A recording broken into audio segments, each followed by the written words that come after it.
bilowgii ilaa iyo bartamihii sanadkii 2018 isbedelo iyo dabaylo marba nooc iyo midab gaar lahaa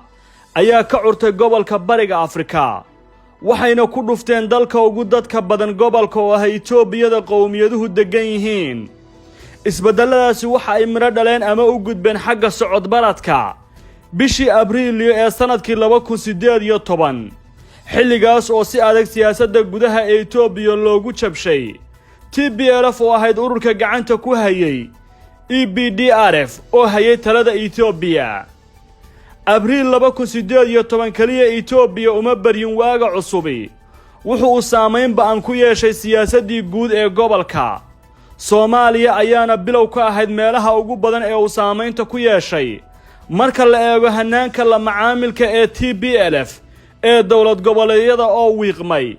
kama hadlayno hadda siyaasadda Itoobiya ee Soomaaliya ku wajahan mana ka geeyoonayna waqtiga dheer ee taagan isbedelkaas waxa ka sii horeeyay banaanbaxyo iyo kacaano qowmiyeysan oo ay Oromadu doonayso inay isaga kiciso heeryadii TPLF ee Tigreega oo ay u arkayeen gumaysi halis badan oo uga sii fokii Amxaarada ee Hayle Salaasa ilaa iyo Mengistu Hayle Mariam siyaasadda dalka Itoobiya waxa ku loolamaya qowmiyado asxaab iyo ashxaas kala qaba aragtiyo aad u kala fog oo aan isku imaan karin si fududna ku heshiin karin waxay hadda u muuqataa mid banaanka u soo baxaysa arintaas toddobaadkii u dambeeyana aragtiyaha qowmiyaduhu kala aaminsan yihiin oo ka hor 2018 aan fagaaraha lala imaan karin ayaa hadda kor u socota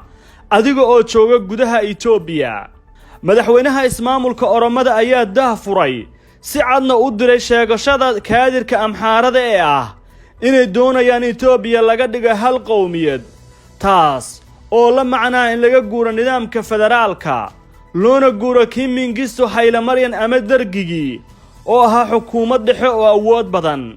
Amxaaradu waxay aad ugu badan yihiin una doonayaan afkaarta u janjeedha dhanka midigta fog kuwaasoo qaba in dalku yeesho hal diin hal luuqad iyo hal dhaqan waxay aad u doonayaan in meesha laga saaro raad kasta oo ka yimid isbahaysiga bahwadaagta ee jamhadda dimuqraadiga kacaanka ee dadka Itoobiya loona soo gaabiyo EPDRF bedelka ay hayaan Amxaaradu waqtigan waa inay dib u yagleelaan nidaamkii kala sarreynta iyo ku dulnoolaanshaha ku salaysnaa ee Mengistu Hayle Mariam ururada fikirkaas qaba waxaa kow ka Nama Abin Gibot Semen iyo dadka ku abtirsada BBda Amxaarada ee ka soo digarrogtay EPDRF TPLF ay maamulaysay dhanka Oromada waxaa ku xoog badan ururada iyo dadka aaminsan aaya ka tashiga gooniisu taaga ama nidaam federaal oo furfuran oo awooddu meel dhexe aysan jirin dhammaanna u qaybsan ismaamulada iyo dawladda dhexe kaas waxa riixaya ururo aaminsan fikradda qowmi Oromonimo oo ay ka mid yihiin OLF, OFC, ONG iyo kaadir miisaan leh oo ka tirsan ururka OBD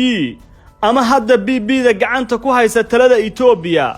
waxay u janjeeraan bidix fog qaarna waa bidixda dhexe oo aragtida aysan marar fog aad ula diriirsanayn kolka aan eegno Soomaalida jamhadda xoreynta ogaadan ee Jooxa ama ONLF sida aad hadba u taqaan muddooyinkii u dambeeyay waxay u muuqatay mid dhiig baxaysa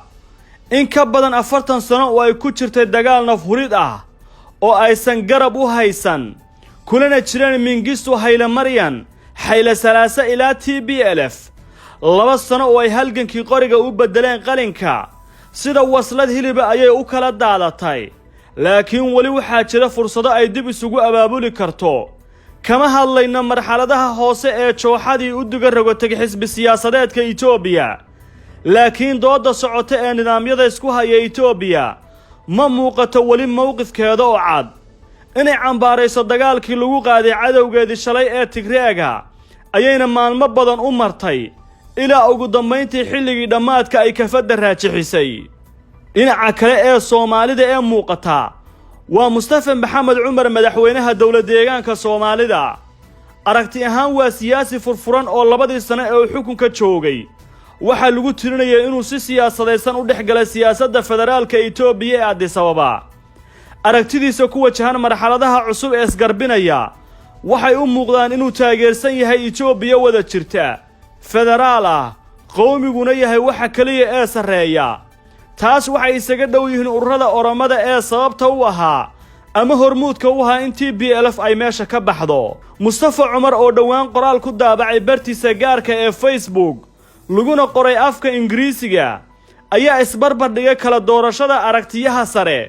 wuxuu u muuqday faahim siyaasadeed oo fahansan waxa socda ee hadda wali huursan Itoobiyada sare nuxurka qoraalkiisa u dambeeya ayuu ku koobay tuducda guud ee Itoobiya ku wajahan sharka u daranay waxa uu ka yimaadaa intaad hiigsanayso gaarista yoolasho wanaagsan waa inaad aad uga digtoonaanaa inaynu noqonin TPLF kale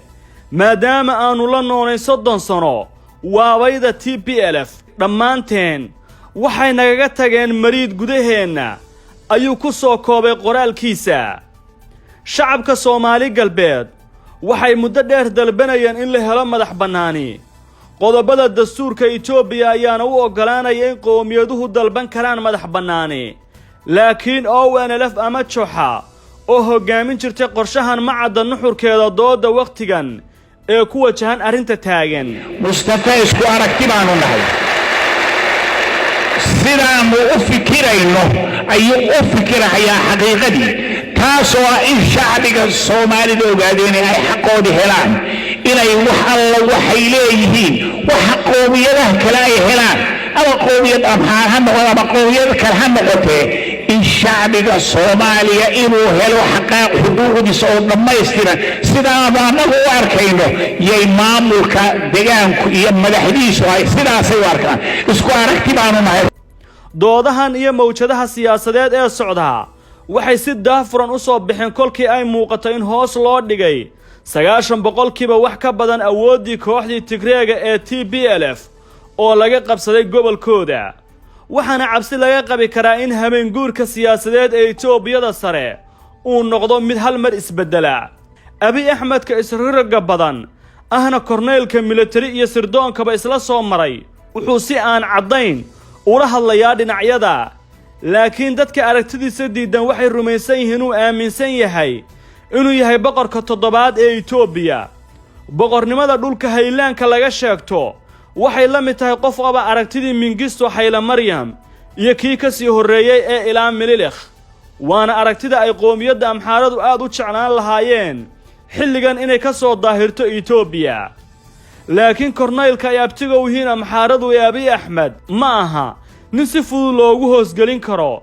dadka naqdiya waxay ku sifeeyaan dhagarlow mar badantiisa qolo u raaca taasoo ka soo shaac baxday ficiladiisii Gondar weerarkii generaalkii Amxaarka lagu dilay weerarkii lagu qaaday madaxweyntii Oromada ee Naazireed iyo maqalla oo Tigreegu u dambeeyay oo marba qolo saaxiib iyo awooday dhow ka dhigtay